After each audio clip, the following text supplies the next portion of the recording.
bilowga filimka waxaana la baryaa wiil oo lagu magacaabo Lewis waxaana si joogta u watay ookiyaalo kaas isaga u lahaa dhabaantii waxa uu keenay ku dhiirigeli jiray TV kabtan ka ahaa taasina waa sababta ookiyaalaha markasta madaxa ugu xiran yahay waxaana Lewis saarnaa bas waxaana halkaas u yimid adeerkiisa isagoo soo waayay waalidiintiisa maadaama Lewis labadiisii waalid ay geeriyoodeen inta kadib Lewis waxa soo waday adeerkiisa isagoo keenay gurigiisa balse wiilkii Lewis markii guriga u yimid aad buu ugu riyaaqay quruxda guriga adeerkiisa dabdanda adeerkiisa ayaa markaas wuxuu tusiyay qol weyn oo qurxoon ah adeerkiisana waxa lagu magacaabay Jonathan wuxuuna weydiinay adeerkiisa kubadda isaga gacanta ku hayay waxaana kubaddaana siiyay waalidiintiisa laakiin Lewis markii su'aashaas la weydiiyay waxa uu bilaabay inuu qiiroodo maadaama aysan nooleen waalidiintiisa adeerkiisa midaas aad ugu xumaaday waxaana markaan isku dayay inuu wiilkiisa Lewis uu ka farxiyo waxayna bilaabeen inay ciyaaraan turub wiilkii Lewis ahana si isdaba joog ayuu guuleysanay adeerkiisa laakiin adeerkiisa Jonathan waa ogaa inuu qiyaano la ciyaarayo wiilkiisa inta kadib waxaa la gaaray habeenkii wiilkii Lewis ahana waxa uu tagay sariirtiisa isagoo jiiftay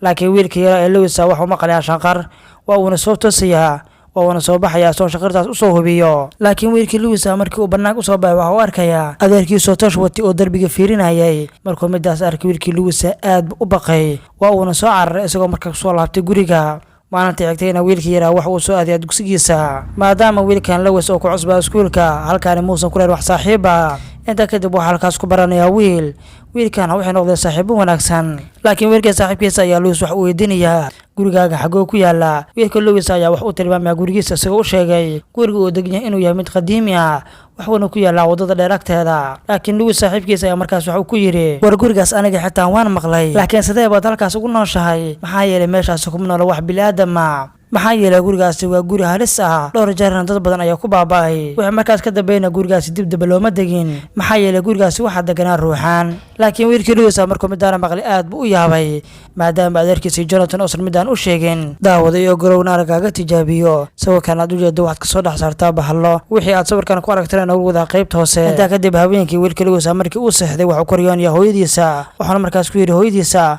hooyo waxaan dareemayaa wax la yaab leh sidoo kalena waxaan dareemayaa in adeerkayga Jonathan wax iga qarinayo hooyadiisa ayaa markaas ku tiri ha wiilkayga waad saxan tahay waxaana jirta sabab uu midaas kaaga qarinayo waxaan laga yaabaa wiilkayga inuu adeerkaaga khatar ku sugan yahay waxaana kaaga baahan inaad helaso cadeemo badan kuwaas oo aad ku ogaan karto wax gurigaaga ka jira markii hooyadiisa intaas ku tiri way ka tagtay kadib wiilkii Jonathan waxa ku soo toosay hurdada waana soo baxay banaanka laakiin waxa uu arkay adeerkiisa oo darbiga la dhacay burris markuu midaas arkay aad buu u yaabay waana ka soo cararay halkaas isagoo soo aaday qolkiisa markii qolkiisa uu yimid waxa uu arkaya farshaxan ku dhaganaa qolka inuu kaligiisa dhaqdhaqaaqayo wiilkii Lewis midaas aad buu ugu sii naxay inta kadib wiilkii Lewis waxa uu bilaabay in buugaagtiisa iyo boorsidiisa uu soo qaato halkaas ka soo cararo laakiin markii uu soo maray qolkii fadhiga dhammaan fadhiga ayaa bilaabay inuu si la dhaqdhaqaaqo isagoo markaas aan ogolayn inuu banaan ka baxo laakiin ugu dambeyntii wiilkii Lewis ayaa isku dayay inuu markaan albaabka iska furo laakiin wuxuu ogaanaya inuu albaabka xiran yahay waxa uu bilaabay wiilkii Lewis markaan aad u qeeliyo maadaama uu dareemay in markaan khatar ku hareeraysan tahay laakiin markiiba qof ayaa gadaal ka taabtay aad buu u naxay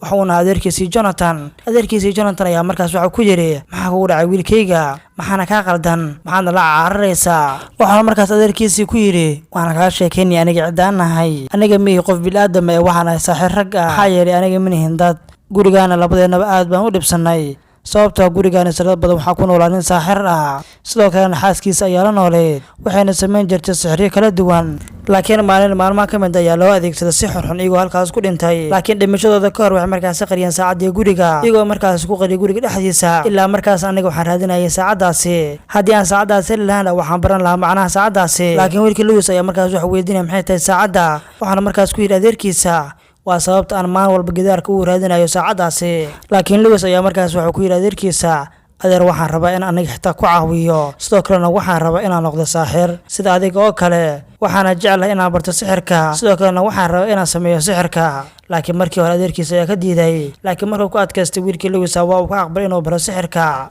Jonathan ayaa markaan wiilka adeerku wax uu siinaya buugaag badan waxaana markaas ku yiri waan akhristaa buugaagtan maxaa yeelay buugaagtan waxaad ka baran kartaa qaabka aad ku sameyn lahayd sixirka laakiin wiilkan Lewis waxa waa mid aad u aqli badan si uu barto sixirka dhammaan buugaagtii wax uu bilaabay inuu akhriyo adeerkiina aad buu ugu farxay arrintaasi inta kadib wiilkii Lewis waxa soo waday adeerkiisa isagoo soo wareejiyay guriga. Wuxuu markaas adeerkiisa tusiya armaajo ay mamnuuc tahay in la furo, maxaa yeelay haddii armaajadan la furo waxaa ka dhalan karta khatar. Sababtaasna waxay ahayd armaajadan waxaa ku jira sixir duqoobay. Waanaad xasuustaa wiilkaygiiyo oo aan kaaga digayaa inaadan hal mar xitaa isku dayin inaad furto armaajadan. Intaa kadib wiilkii Lewis maalinta xigtay wuxuu yimid iskuulka. Dhammaan ardayda ayaa bilaabay oo kiyaalay Lewis ugu jira inay markaana ku maadsadaan, laakiin saaxiibka Lewis ayaa markaas wax uu ku yiri waanaad iska siibtaa oo kiyaalaan maxaa yeelay kugu habboona. Sidoo kalena waad ogtahay in ookiyaalayaasha loogu talagalay dadka aragooda uu daciifka yahay. Adig araggaaga waa ku nadiif, marka waanaad iska saartaa ookiyaalahan. Laakiin wiilka Lewis ayaa ugu dambeyntii midaasi ka ogolaaday, isagoo markaas u sheegay in ookiyaalahan iska saari doono. Intaa kadib wiilkii Lewis ayaa markaana wax uu juhdi badan geliyay sidii uu ku baran lahaa qaabka loo sameeyo sixirka. Sidoo kalena wax uu sameeyay baraatikiyo badan, waxaana midaas ka saaciday adeerkiisa, isagoo markaas ka saaciday inuu si habboon u barto sixirka. Intaa kadib wiilka Lewis markii sixirkiisa ka habboon u bartay waxuu markaana soo waday saaxiibkiisa, isagoo markaas keenay gurigii.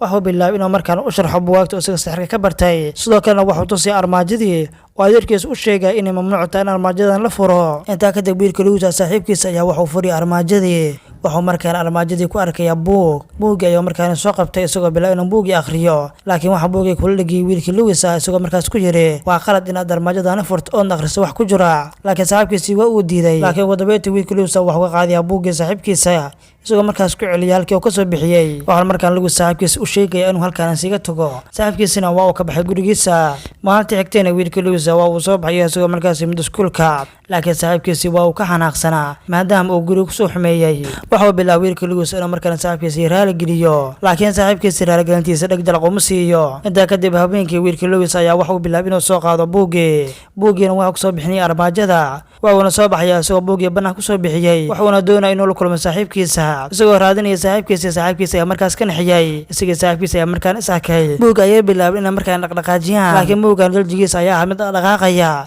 intaa kadib waxay bilaabeen inay buuggii akhriyaan. sidoo kalena wiilkii Lewis suulkiisa ayuu jeexay isagoo markaas dhiiggii ku qabtay buuggii, waxaana toosh ku hayay saaxiibkiisa. intaa kadib markii intaas ay sameeyeen waxaa markaas qabrigiisa ka soo baxaya saaxiirkii gurigaani ku noolaan jiray, kaasuu u sheegay adeerkiisa. markii wiilkii Lewis ay saaxiibkiisa ay midaas arkeen aad bay u naxeen. intaa kadibna halkaas way ka soo carareen, laakiin markaana waxaa dib u soo laabanaya saaxiirkii gurigaani deganaan jiray. wiilkii Lewis ay saaxiibkiisa waxay markaan ku soo laabteen guriga. intaa kadibna wiilkii Lewis waa uu soo baxaya isagoo markaas buuggii ku celiyay halkii uu ka soo bixiyay, waa uuna jeefanaya isagoo markaas seexday. maanta xigtan adeerkii Lewis ay markaan soo baxay isagoo markaan u soo fiiriyay qabriga saaxiirka. markii qabriga saaxiirka u yimidna wuxuu markaan arkay in qabriga saaxiirka uu emri yahay, isagoo markaan ogaaday in saaxiirkii halkaan ka baxay. waxay midaan cadeynaysaa in saaxiirkii uu siga halkaan la joogo. wuxuuna bilaabay inuu midaas u sheego xaaskiisa ayaa markaas arrintaas aad ula yaabtay, wayna soo bixeen si ay markaas u raadiyaan wiilkii Lewis ahaa.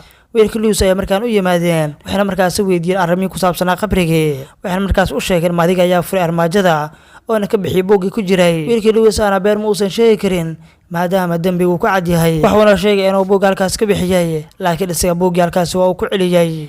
intaa kadib haweeneydii adeerkiisa qabay ayaa waxay bilaawday inay u daarto dukumentigana waxa uu saaxiirkii ugu horreeyay ee soo degayay gurigan. dukumentigaasna waxa waa mid aad u dheer sida shalamadii oo kale. waxayna markaas u sheegaysaa hadduu saaxiirkan dib u soo laabto in laga yaabo inay la kulmaan khatar aad u badan. sidoo kalena waxaa kaamirada ka muuqda iyada iyo adeerkii Lewis. wax yar kadib wiilkii Lewis waxa markaana soo weeraraya dhammaan buugaagtii guriga, waxayna bilaabeen inay buugaagtii guriga isagu dhacaan. laakiin waxaa qeyladaas maqlay adeerkiisa iyo eedadiisa, wayna u yimaadeen iyagoo bilaabay in halkaas ka soo kaxeeyaan. laakiin wiilkii Lewis ayaa markaas wax uu sheegayaa maadaama aan soo saarnay saaxiirkii waxaa qasab nuga inaan markaan ka hortagno. waxayna bilaabeen isaga adeerkiisa iyo eedadiisa inay markaan akhriyaan buugaag badan si ay markaas u hortagaan saaxiirkii. waana qasab inay ku celiyaan qabrigii uu ka soo baxay, haddii kale iyaga ayuu baabi'in doonaa. habeenkii xigtay waxaa gurigooda yimid saaxiirkii. sidoo kale gurigii Lewis waxaa markaana joogtay haweeneydii iskooda ahayd, taas uu soo waday wiilkii Lewis. ninkii saaxiirka ayaa markaana wax ugu sheekeynaya sheekadiisii, isagoo markaasi bilaabay in haweeneydii diriskoodeed oo markaan u bedelo xaaskiisa. waxaa markaas u sheegaya wiilkii Lewis anigii xaaskayga halkaan ayaa ku noolayn, balse meeshaani waxaa nagula saaray sixir iyo cadaab. laakiin wiilkii Lewis wax u balaynayay in haweeneydan ay tahay hooyadiisa, laakiin malidiisa ayay ahayd. laakiin ugu dambeyntii saaxiirkii wax markaana gacanta kusoo dhigay adeerkii Lewis iyo xaaskiisa, isagoo markaana meel ku xirxiray. intaa kadib wax uu adeegsanayay awoodiisa isagoo bilaabay inuu markaana kusoo diro dhammaan boobalayaashii halkaasi yaalay. sidoo kalena Lewis adeerkiisii wax u ka dhigaa mid aad u yar. wiilkii Lewis wuxuu markaana isku dayay inuu badbaadsado adeerkiisa iyo eedadiisa, laakiin sidoo kale adeerkii Lewis wuxuu markaana furayaa saacadii markii uu furona maase ayaa qabatay. adeerkii Lewis wuxuu markaas ku badalaya cunug aad u yar isagoo markaas yar ishaarba leh wiilkii Lewis ayaa markaan wax u bilaabay inuu markaan baloonigiisa ka shaqeysiiyo isagoo markaan adeerkiisa ugu soo laabo sidii caadiga ahayd laakiin saacadda ayaa waqti xadirkaas wareeganaysay inta kadib wiilkii Lewis wuxuu baloonigiisa ku tooriyaa saacadda isagoo markaas ugu dambeeyay baloonigiisa uu istaajiyay saacadda waxaana midaas u suurta gelisay inuu markaan awoodiisa u adeegsado saaxirkii sidoo kalena way halkaas ku taqalusay saaxirkii iyagoo markaas u diray khabri waxaan halkaas ku dhamaanay filimkii maanta muuqaalkeena waxa waa mid aad u xiiso badan intaan muuqaalkan mid ka xiiso badan kulmi doono sidaas iyo nabadiino.